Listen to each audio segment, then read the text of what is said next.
the Juneau World Affairs Council and the University of Alaska Southeast, in collaboration with KTOO, present the 2019 World Affairs Forum, Modern Journalism, the Role of News Media in a Changing World. In this session, No Going Back, News Media's Painful Pursuit of Digital Native Consumers, journalist and University of Alaska Fairbanks professor Brian Patrick O'Donoghue discusses the disruption in revenue models and traditional journalistic standards, as well as opportunities in the new media landscape. This feels a little like homecoming, because I did spend 7 or more sessions covering the legislature down here, and I recognize a lot of faces in the House. I worked for newspapers in Wasilla, Fairbanks, Anchorage, and then 2 sessions I covered it with KTVF and KTVA in Anchorage Television and Fairbanks Television stations.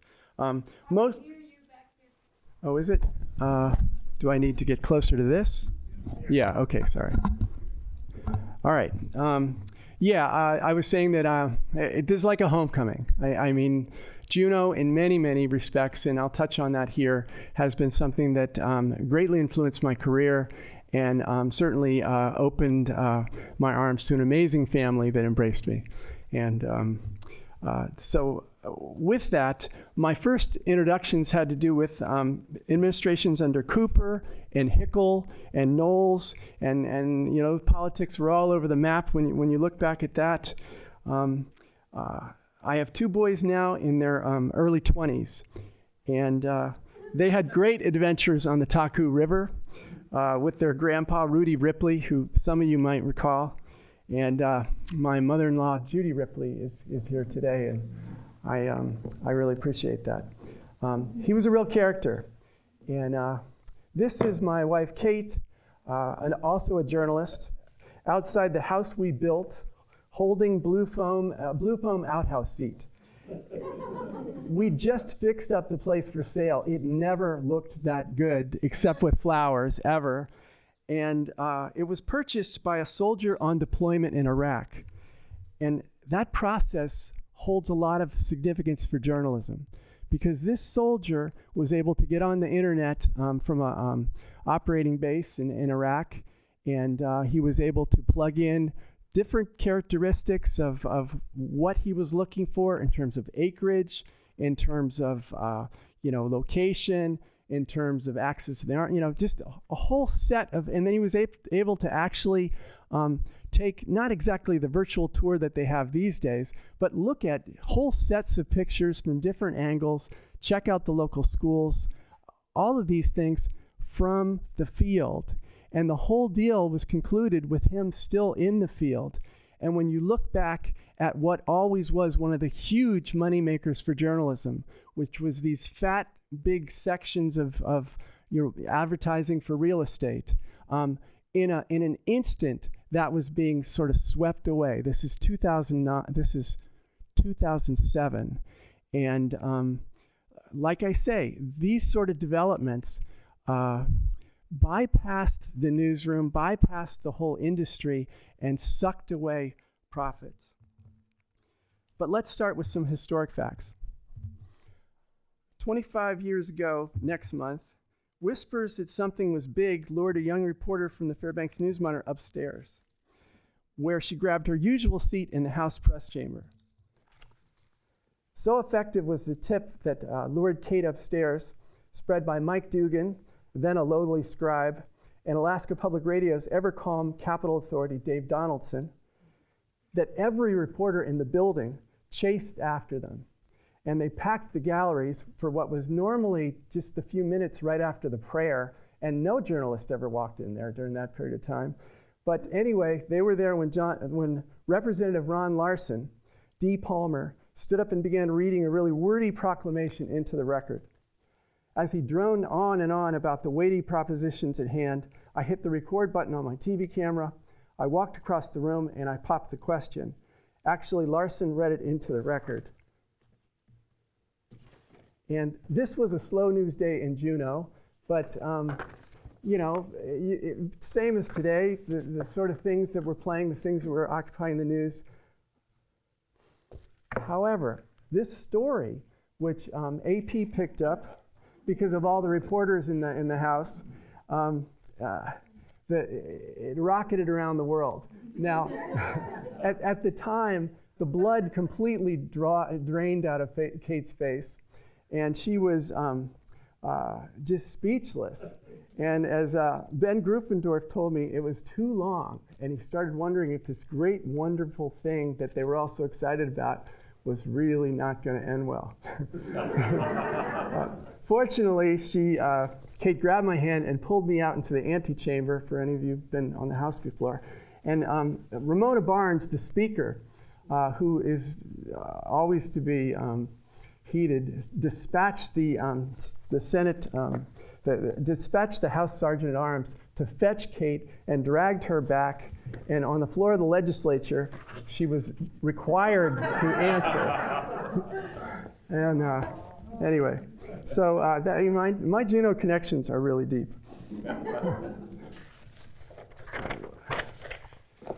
No one tweeted about it, but in the Capitol Lounge, a cook listening in on the legislature's internal speaker system picked up the phone and called Kate's family. And so they knew before the word even escaped the building. And that's the way that news used to spread in the era of telephones and such. Okay, that was our 15 minutes of fame, and it arrived as Marshall McLuhan had promised.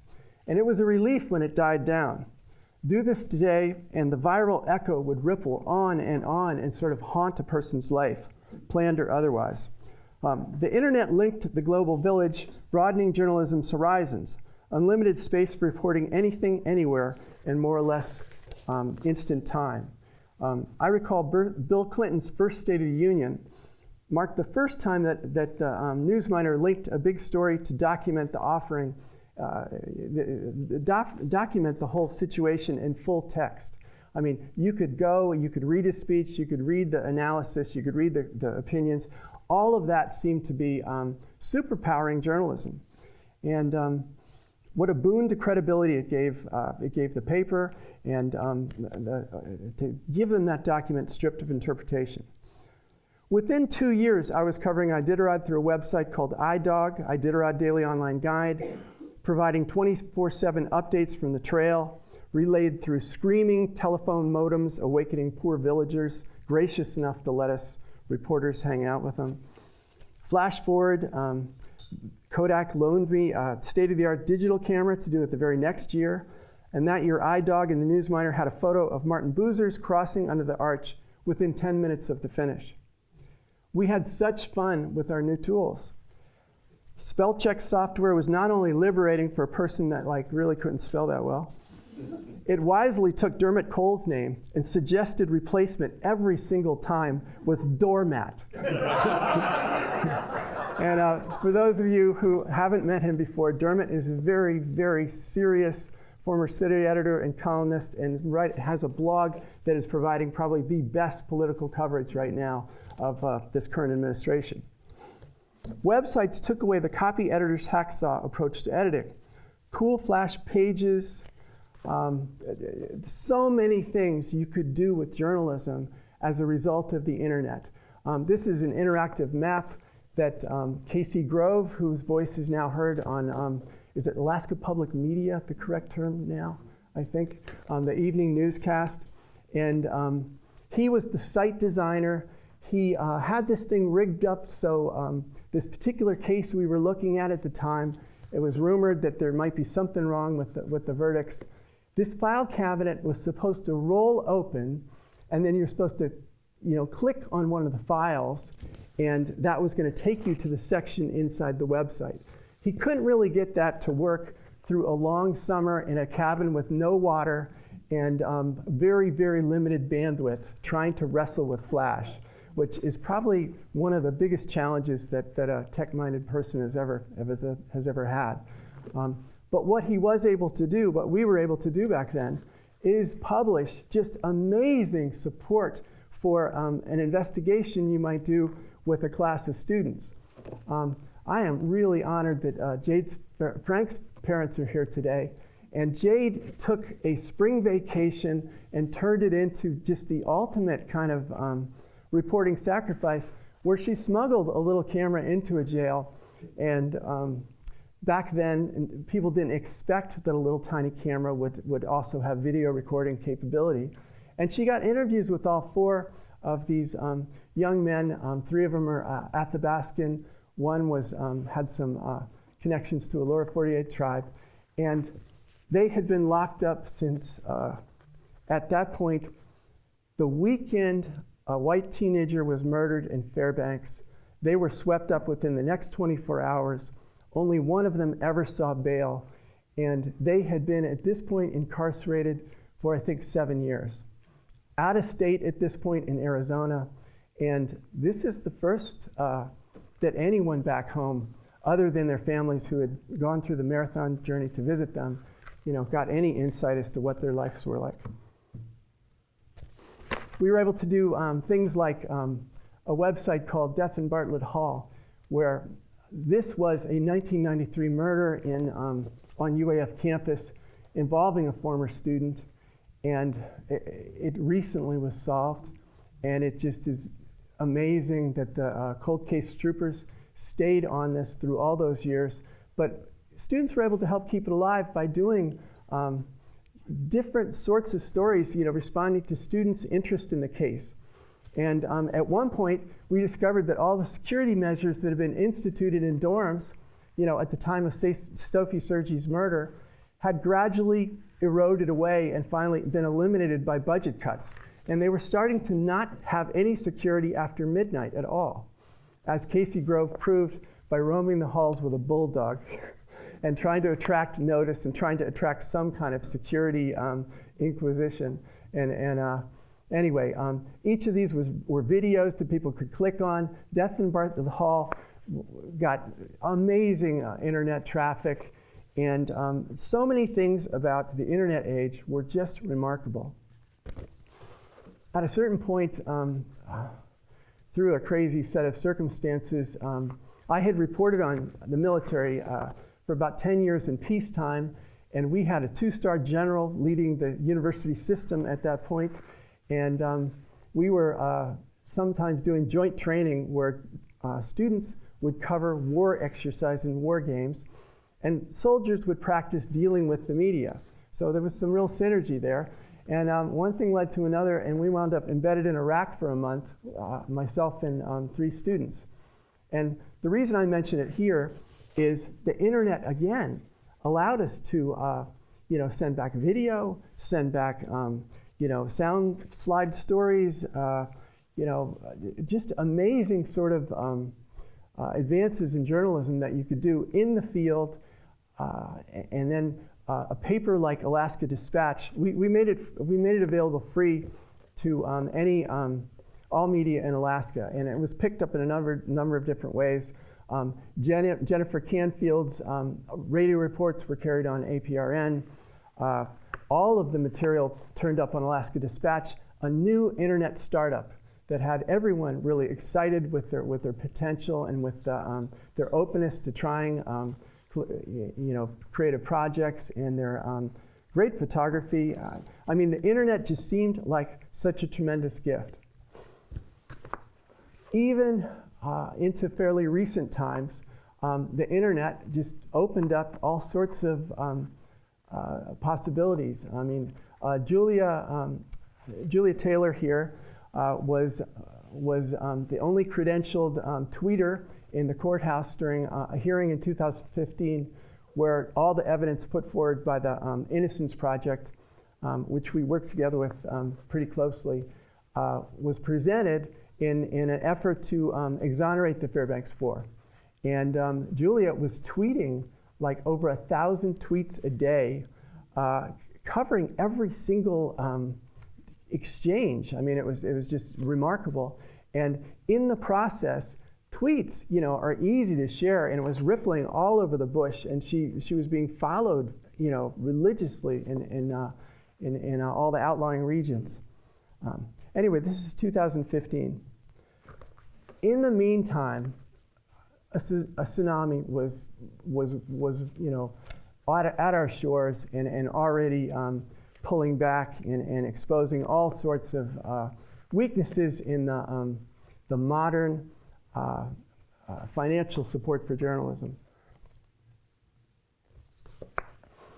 Between 2000 and 2008, this is pretty widely known in journalism circles, but Craigslist took like a third of the revenue right off the table. I mean, classified ads and those big display ads, those were the bread and butter of journalism. And it might seem like this is, well, how can the two be connected? Well, all of the sort of reporting we're talking about is labor intensive. Good reporting is labor intensive. And what we have today is just super powered abilities to tell stories, but the ranks of reporters that are out there trying to dig those out are skin deep. I mean, almost every newsroom, every mainstream newsroom has been gutted in comparison to where we were. This is, you can boil this back to an economic sort of theory called creative destruction. And it applies when a new development, which has advantages, it attacks the very foundations of an existing enterprise's profits. And so therefore the existing institution is reluctant to change, because to shift away would be to shift away from the thing that they've always made money with. And a couple examples, we always see Wells Fargo markets itself with the Pony Express, but it's really the transport business is what was Wells Fargo's big business. And Wells Fargo, most of the important transport they were providing is carrying financial messages from the East Coast to the West Coast, banking, credit transfers, these sort of things. And so Wells Fargo morphed into a banking company. I mean, they saw where the profits were and they shifted toward that. Kodak was founded upon profits from the whole film, purchase of film, printing of film, exchange of film. And so even though Kodak invented all the basic fundamentals of digital photography, Kodak was unable to make the shift and commit to digital photography. And Kodak is history. I'm getting timed. Okay, selling readers' eyes and viewers' ears. No, selling readers' eyes and viewers' eyes and ears to advertisers, that just no longer worked. The disruptive technology had taken its effect. We harnessed the tools of multimedia storytelling. We directed our armies of reporters to put it to use, but by and by we were giving our efforts away.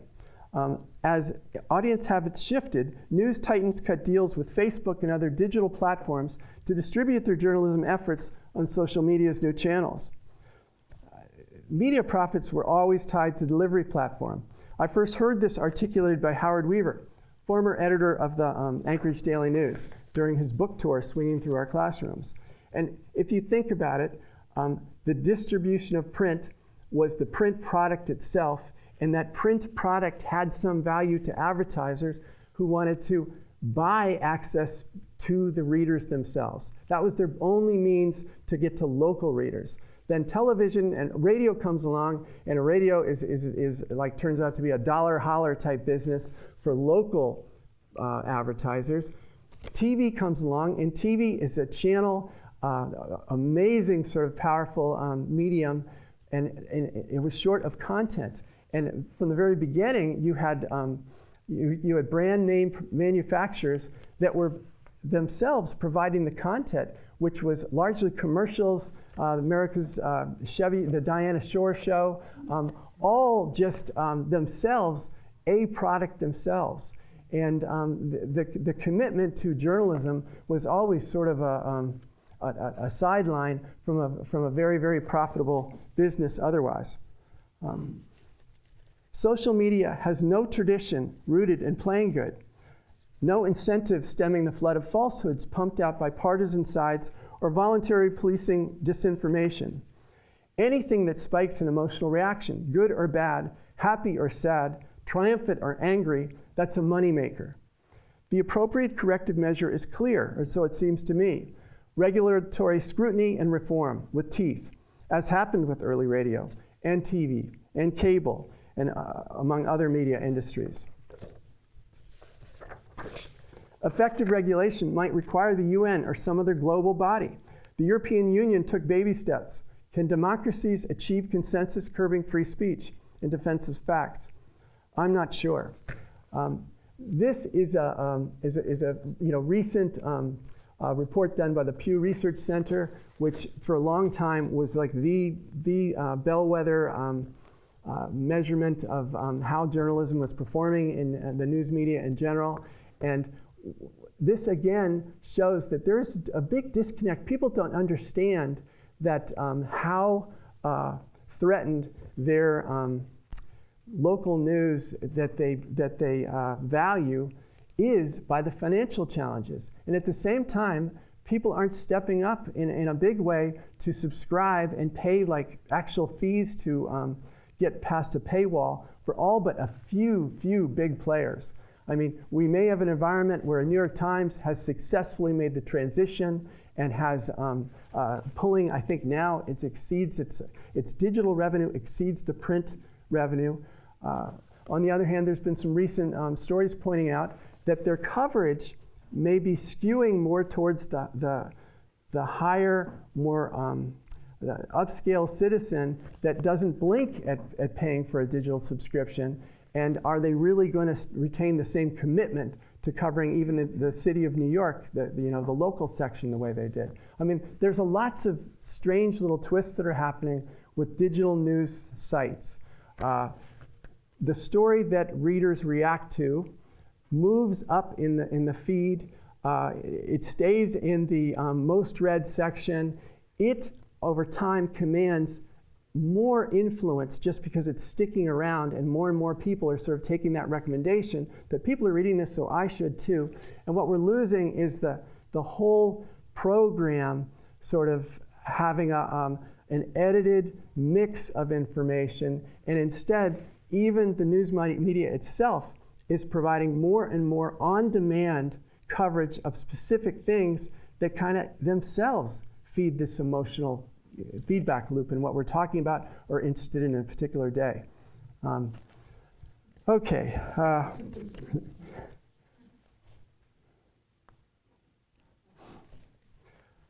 The audience isn't waiting. As we try to figure out how to contain and expose fake news, which I define, not having had her thoughtful definitions, as falsehoods knowingly packaged and deliberately circulated. That's the frontline war of this digital age, and it's just begun. Well, we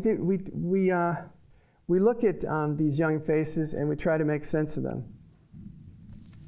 And what we're talking about is a generation now of digital natives.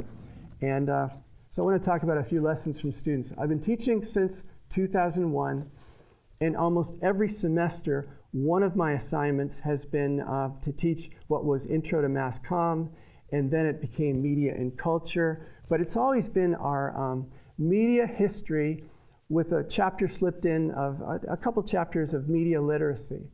And as we move forward, the media literacy component, the whole idea of equipping people with the tools and understanding to make sense and discern what is useful content, or well, how is content influencing us, how are we being manipulated, what is it that makes us respond to a particular ad, that becomes more and more important.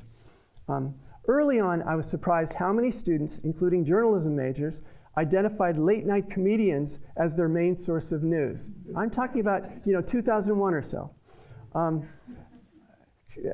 Letterman, Leno, Stephen Colbert, Jon Stewart, Jimmy Kimmel. I mean, you can understand that what is cool and what is popular is always going to have influence on the young. I mean, that makes sense. And actually, a lot of those late night routines do mix in a lot of contemporary issues. And humor is a great tool to make people think. it could be argued that like there's a bias out there, and there's just not as many conservative, funny comedians. And someone else has to study that. Changes in general education requirements shifted our classroom dynamics, broadening enrollment in this general education required class. We now teach multiple sections every semester, in person and online. In the wake of the election in 2016, I gave mass comm students a final option. I mean, this is something that I'd never thought about before, but I gave them a final option of doing a paper in lieu of the other assigned paper on why some people might cling to belief in a particular fake news story, even after it's broadly debunked. I don't know where I am right here. Oh, let me make a point about this. I was a Fulbright, and I was teaching for a year in India, and it was a really upscale set of graduate students. And we had gone to this particular village to find out opinions about a planned project that was going to happen in the village. And we've been waiting around for about 15 minutes on a place that we've been told would get a lot of traffic to do some video interviews. And here it is, the people finally coming. And the students at that point, you know, they've been left alone for 2 or 3 minutes, so they're not on, they of course pull out their cell phones, and of course are missing what we've been waiting for. You know, we don't even get the B-roll of the women walking down the street. You know, I mean. All right, this is a village that we visited on that same kind of whole interesting stop through a couple different villages. We were here opening their first ever computer resource lab, where they're going to have 4 computer terminals. None of these kids in this poor village had ever used a laptop before, or laptop, no. They had never used a desktop. You know, there's no cyber cafe, nothing like that here. But all of them were totally familiar with mobiles, because mobile phones by 2012-13, when I was in India, had become more important than personal identification. They were used to transfer money. They were used to communicate in places that weren't connected by telephone lines.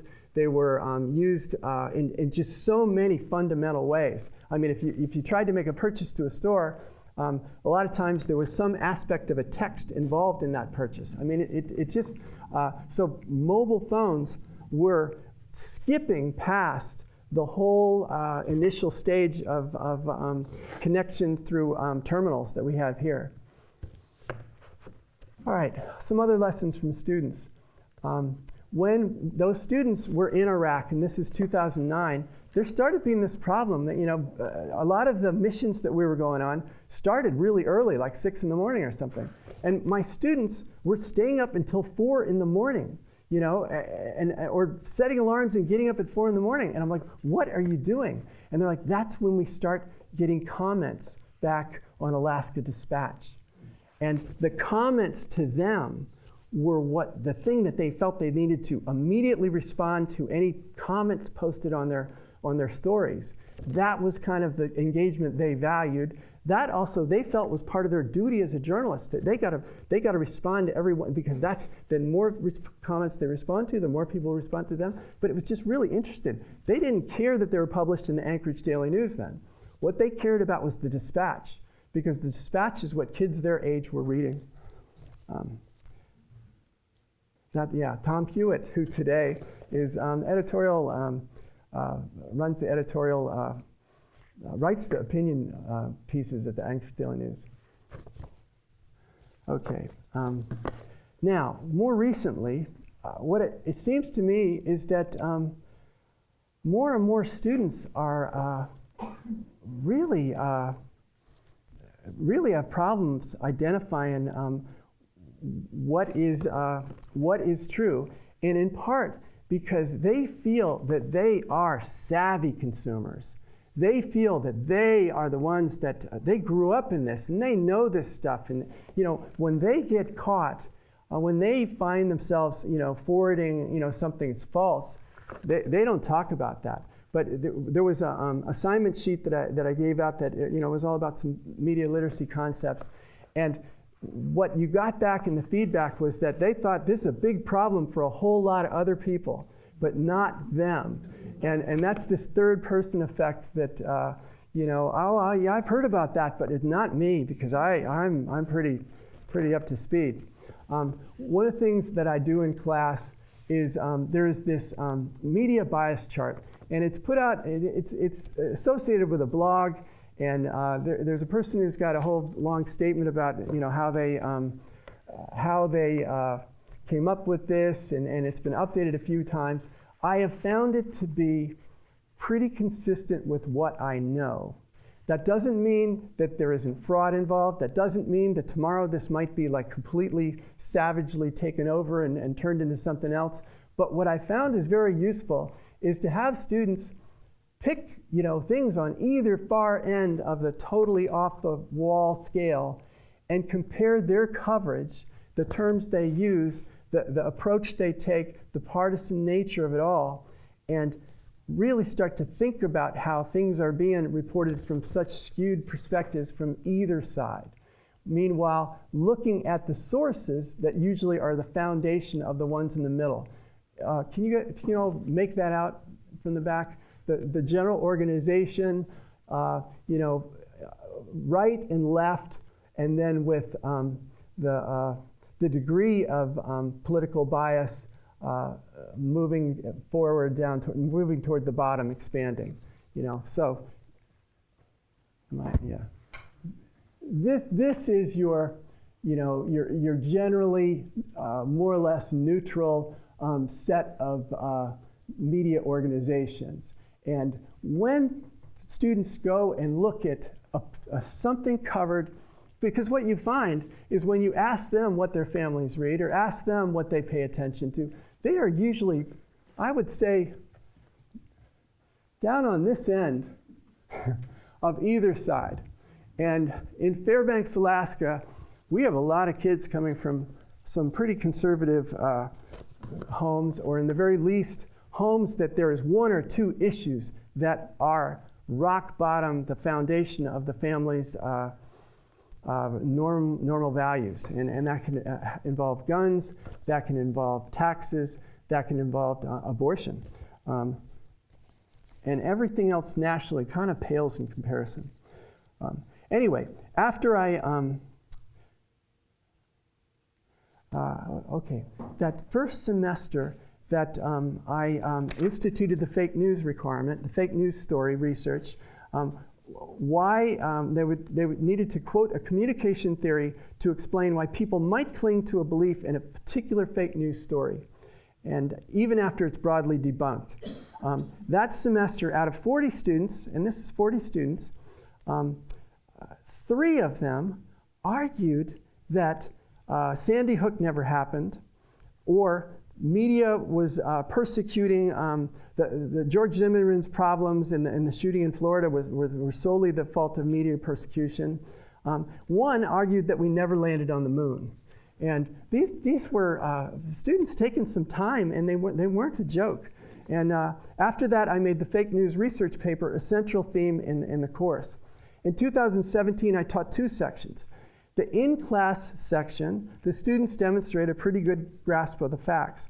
The online version, which is something that is highly touted in our e-learning whole campus, it's a gamified, highly engaging, very popular offering.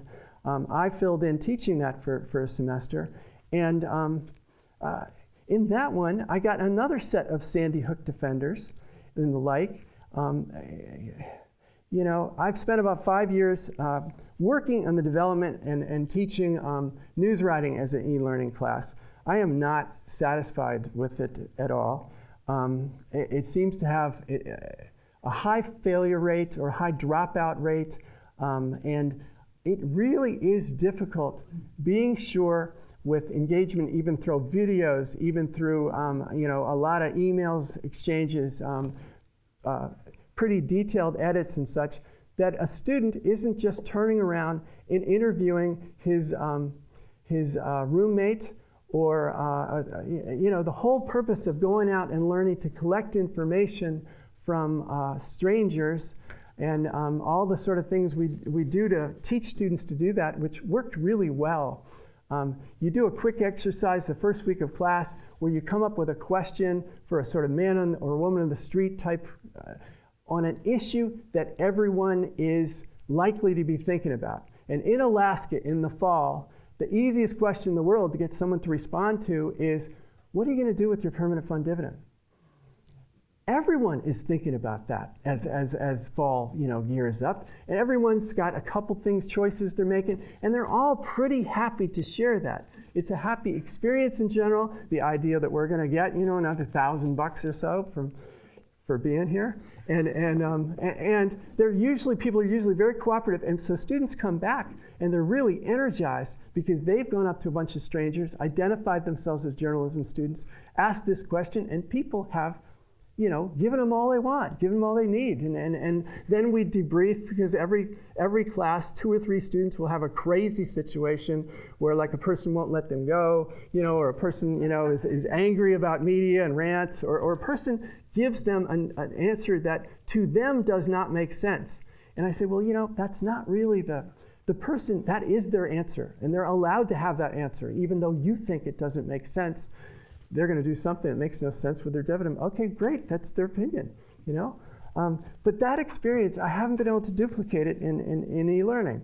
So as we, as a society, move towards really supporting this broad generational interest in appointment consumption of education, I don't think that that's good in general. This semester, all the class discussions about this issue are getting more and more dicey. Last spring, I had a bright antisocial engineering student stuck in my GER. You understand. We had semester-long debates over facts and why some people might cling to belief in them. It all boiled back down to, in his mind, anonymous sources are likely to be more credible because a person can only speak the truth if it's anonymous.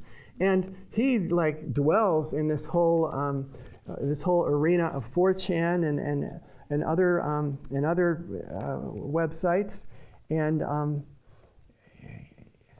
it's distressing. And this kid had a lot of doubts about media's agenda and the Florida school shooting coverage. And all media is controlled. Truth emerges from darkness, in a sense. This is a significant portion of the audience of digital natives that have grown up feeling empowered by their ability to get answers, often answers that reflect kind of the way they're leaning to begin with, quickly through social media, and it's reinforced by their communities, and it's reinforced by their the ease of research, in a sense. Okay, I wanna conclude with one last point about the after effects of the digital tsunami. And that's the low cost of entry in publishing, broadcasting, advertising, sermonizing, proselytizing, recruiting, or launching messages coded to incite across the world. All of this reflects the digital tsunami's takedown of traditional media gatekeepers. Direct marketing wasn't just a wake-up call in terms of media needed a new model. What direct marketing also reveals, and sort of we should have recognized more quickly, is that media's role, news media's role, as a middleman between the audience and things they're interested in has been, in the very least, reduced to an afterthought.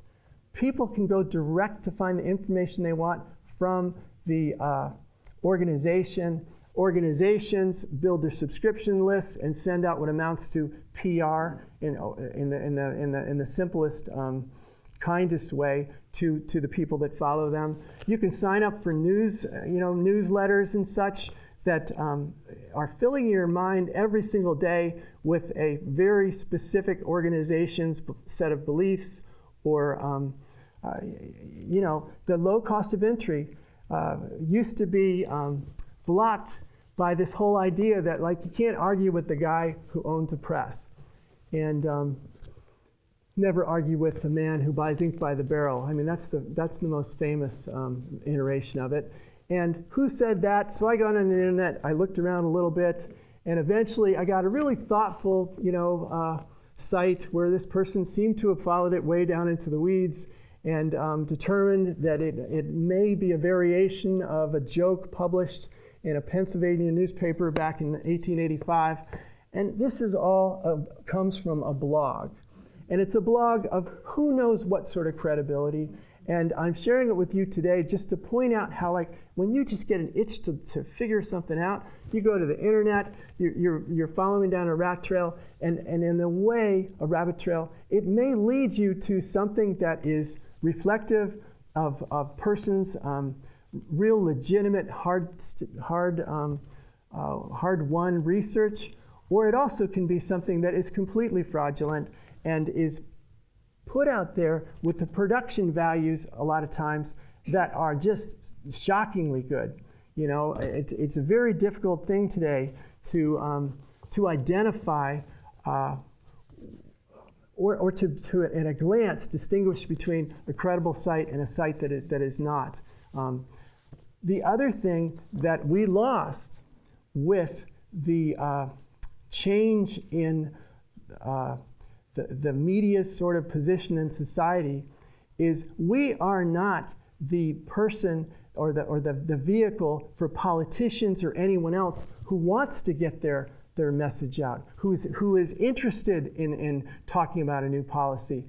They can do that themselves. And we've seen this president in particular just use tweets like RPG in terms of just launching his thoughts at any time, and canceling, all but giving up on press conferences, and even transforming the White House press secretary's office, which used to be a place that fielded questions and then could be depended upon to get back to you with the information, at least that they were willing to share at that point, made a circus out of that.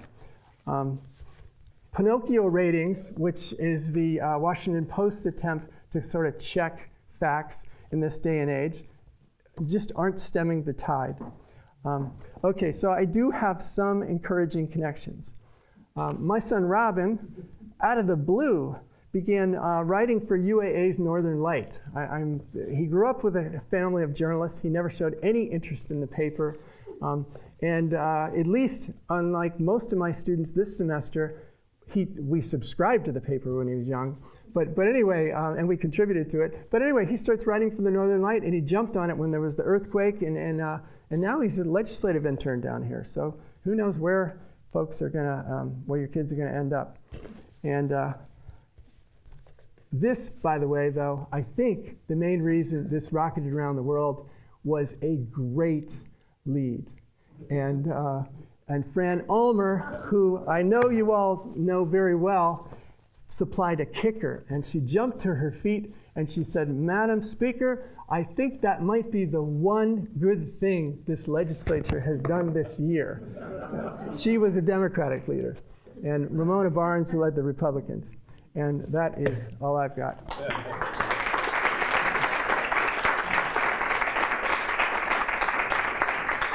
So we have about 15 minutes for questions? Yes, and I'd be happy to take them. Doing the whole speech thing is nerve-wracking. I don't know why. I'll go first since I'm here. Yeah. What do you do with a paper? How do you grade a paper which seems to have inherent difficulties, like there was no moon landing? And were any of them of a certain quality, or did they meet the points even though they arrived at conclusions you wouldn't necessarily agree with? How do you grade that? What do you do with that? Okay, I'll tell you that would be a very difficult rubric. In fact, what happens in all of those notorious cases is I've turned it into a class discussion about the evidence that does exist. And as far as the grade on the paper goes, It has more to do with the way they applied the theory to try to make sense of it. So essentially, they are applying a theory in the false belief to begin with that they are. It's really complicated. It was each time it's been a really troubling thing, and we have then, as a class, looked at as much as we can of the evidence. Because I believe, one of the things you got to do is teach students how to research stuff for themselves, and you don't want to back them in the corner and call them a fool, but you want them to walk the path and recognize where they've ended up. I don't know if that is... I think so, yes. Given that the natural human tendency, whenever we're presented with information that contradicts our own deeply held beliefs, is to double down on our wrongness, yes, because it is so painful to admit that we're wrong. Do you ever find success, or at least making people approach their approaches? I had hope that this particular engineering student recently would follow my suggestions and get involved in an organization called Investigative Reporters and Editors. And I shared with him a lot of different stories about how serious reporters have gone about tracking down and finding the proof or evidence or records that clarifies a situation. And he blew me off, But he and I engaged in a lot of conversations in class for a while. And one of the things that I meant to say is that that first time doing this in an online class, there was no real opportunity to follow up in the right way, because the online class is self-paced. By the time the papers came in, essentially a lot of the students had more or less completed the class. It's very difficult to sort of blow up your curriculum and redo it in one of these online classes. And so that is one of the things that has proved challenging. And I haven't taught that class online again after that. Yes. Randy, yes. Yeah, I've always been bothered by the fact that the media has always decided for us what news is. And so I want to talk a little bit about the Trump-Russia collusion business, mm-hmm. and how two networks specifically pushed that hard almost every day for the last three years now. And they're CNN and MSNBC, and their viewership almost instantly dropped off. How do you think that's going to relate to their viewership in the future, and the credibility that we have always given those news organizations? I think credibility is a good thing to ask about. And modern, current journalism practice, current practice by some of the leading organizations, involves more opinion than I'm comfortable with, and a lot more reporters interviewing other reporters about what they think is going to happen, or what they think someone might be leaning toward. There's no substitute for talking to more people and keep talking to additional sources and spending the time to gather the best available facts, which you can't always get to the very end of. Right now, if you looked at that 4-page letter released by the Attorney General, there is a couple sentences that make it pretty clear that there was Russian involvement in the election. Okay, collusion is also addressed in that the prosecutor, Mueller, refers to not finding evidence, I believe, to recommend any sort of charges related to the collusion itself. But he is very clear in that, I wish I was holding that right now. I feel like I'm kind of going off stream. But what I told my students to do, I challenged them to all print out those 4 pages and to identify specifically what was said of substance in those pages, and really look at that, and then watch the news and see the way it's covered. And I think the news is over-interpreting that, as I just started to do. And what the news really needs to do, and you know, it's one thing what you might gather the information, you have hunches about, but you got to be very, very careful with what you publish or what you broadcast. And there has been, I think, too much focus and too much speculation on an investigation that was essentially very tightly controlled. And I can't imagine that that's a successful formula even for the networks themselves. But on some level, it must be getting ratings that keep them pursuing that course. You know, I don't want to just single it. I mean, NPR, which I think is you know, a great alternative approach to funding journalism, has also been way over-focused on every twist and turn in Washington, and has way too many incidents, in my opinion, of reporters talking to other reporters, filling time, as opposed to, like, let's do all things considered and talk about more subjects of more general interest. Part of the things the internet has done is what happens to be shared acquires more value and significance within the organization, and so then the organization tends to funnel more time and resources into what is getting traction. And that is not like when every day you're going through putting together the best paper you can or the best newscast you can, and then you move on tomorrow and it's a whole new deal. I mean, because the internet's sort of 24/7 and it doesn't stop, and in some ways, the fact that it doesn't stop is keeping the chatter going on certain limited streams. I don't know if that makes sense. Well, I just worry about the credibility of news organizations. That's my concern always. We may have passed the time that there would be the equivalent of a BBC in America, something that everybody, a broad section of society trusts. You know, what's that? Like Chet and David. Well, yes, yes. Briefly, yeah. And it used to be that when someone got anything wrong, the smallest thing wrong, I mean, broadcasters got to slide a little bit, but in my business, in print, where I spent most of my career, you know, you remember every correction you ever wrote. And you do them diligently, you do them quickly, and then you've got to live with the reactions. Early in my career, I covered a community council meeting in New York City over a very divisive issue, and the vote at the end of it was 24 and 4 against, okay? And when I wrote that up, I wrote 22-0-4 and 4 against. And it actually had been 2-4 for the thing and 2-0 against. And I got you know, so what I reported was, you know, it was a lopsided victory for one side, but not quite as lopsided as it actually was.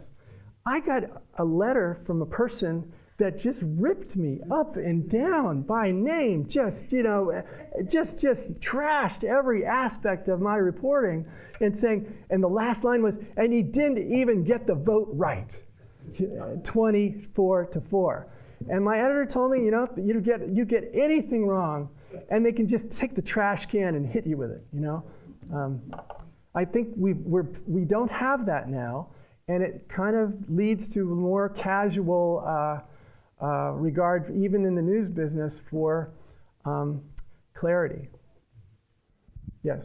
My question is, you know, and thank you very much, because you actually have been doing great research, although you think it's teaching, because you get to talk to a bunch of people 18 to 24 or 25. And I'm wondering, you know, other places, you know, you read about just what's happening to the idea of truth, Yeah. as opposed to opinion. So we have all kinds of opinions about things, and we sort of say, well, that's just fine, you know, like I don't agree. Yeah. My opinions might be slightly different than my colleague Rick here, Mm-hmm. but Rick and I would still be kind of we kind of have this traditional idea of truth. Yeah. There is a fact there. So maybe you could comment on that. 1 minute. 1 minute. Okay. I spent more than 10 years of people walking up to me and saying, so they're innocent, right? And I would usually say, what I can tell you is that based upon what we know, no one in America should have been convicted on the basis of what happened. But there was 4 people involved. 4 kids all drinking and high, mixing with other kids that were all messed up that night, moving in different circles. And I can't say that they're all innocent. And I said that, for year after year after year, irritating or really disappointing some people. At the end of the day, we learned, and the cold case troopers verified everything that we'd ever suspected. It wasn't just that there was no evidence, there was evidence against another group. And that was covered up by the state in a settlement that is onerous. It erased charges that caused people to lose 18 years in prison. It erased the convictions registered against them. And there is no explanation at this point why they were held in prison for 18 years, and they didn't even get their permanent funds. And they had to sign a paper to get out of jail. 3 of them were still in prison and faced decades. They had to sign a piece of paper that said, no police officer and no prosecutor did anything wrong. They are listed in the National Exoneration Registry. They met all the standards of charges erased in a legal setting. And how this relates is just that truth is elusive and truth is hard to find. And all the students who ever worked on this learned that we might find a document and then it'll suggest that we got to go look at another document and it'll suggest another person to talk to. And sometimes you get clarity. And as with Sophie Sergi, it looks like DNA evidence is going to lead to justice. And I think what is good, I think, is every student who ever participates in this sort of thing learns a lot that's going to help them be a better citizen, right?